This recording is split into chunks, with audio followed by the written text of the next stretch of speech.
Everyone, you are most welcome in learning classes. Guys, class 12 compartment का result आने के बाद मैं भी शॉक्ड हूँ। सीबीएसई ने एक बार फिर बच्चों के कैरियर के साथ खिलवाड़ किया है, और वो भी इस पैंडेमिक के टाइम में, जबकि इस समय सबको बच्चों की मानसिक स्थिति का अंदाजा था। किसी किसी बच्चे को तो केवल 1 मार्क्स से फेल कर दिया गया।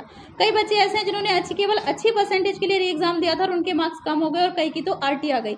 अब बच्चे परेशान है, कई कंफ्यूजन है, लगातार बच्चे मैसेजेस कर रहे हैं, मेल कर रहे हैं। कई बार सबके मैसेजेस का रिप्लाई देना पॉसिबल नहीं हो पाता, इसलिए मैंने ये वीडियो बनाई है ताकि आप सभी के कंफ्यूजन क्लियर हो सके और आपकी प्रॉब्लम का कोई ना कोई सोल्यूशन निकल सके। अगर आप हमारे चैनल पर नए हो तो जल्दी चैनल को सब्सक्राइब कर लें, साथ ही बेल आइकन भी प्रेस कर दें ताकि अपकमिंग वीडियोस के नोटिफिकेशन आपको मिल सके।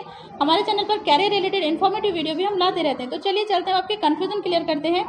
पहला कंफ्यूजन है बच्चों को कि कंपार्टमेंट में मार्क्स कम हो गए हैं। डिस्प्यूट रिजल्ट में मार्क्स सही थे और जुलाई वाले रिजल्ट में भी मार्क्स ठीक थे, कम थे लेकिन सही थे, फेल नहीं थे एटलीस्ट। तो अब मैंने मार्क्स को कौन से मार्क्स माने जाएंगे? क्या कंपार्टमेंट वाले मार्क्स फाइनल होंगे या फिर डिस्प्यूट के रिजल्ट मार्क्स माने जाएंगे?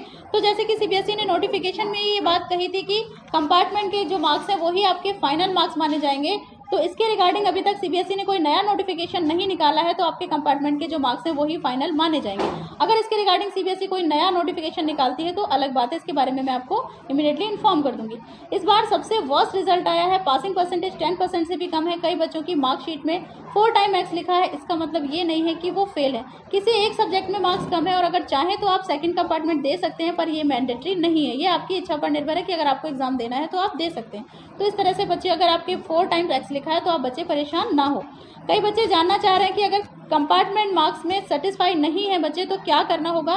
उसके लिए आपको रीचेकिंग के लिए अप्लाई करना होगा। अगर आपको कॉन्फिडेंस है कि आपका पेपर सही था तो रीचेकिंग के लिए ज़रूर अप्लाई करो। जैसे ही रीचेकिंग के फॉर्म निकलेंगे मैं इमीडिएटली आपको इन्फॉर्म कर दूंगी। आपको फॉर्म फिल करना होगा और पर पेपर के हिसाब से आपको पेमेंट करनी होगी। अगर आपको अपनी आंसर शीट की फोटो कॉपी आगे आपको चाहिए तो आप उसके लिए पे करेंगे और आंसर शीट की कॉपी आपको मेल कर दी जाएगी। फिर आप उसे ठीक से चेक कर लें कि कहीं गलत मार्क्स तो नहीं चढ़े हैं, कहीं कैलकुलेशन गलत तो नहीं है, कहीं सही आंसर पर मार्क्स तो नहीं मिले हैं।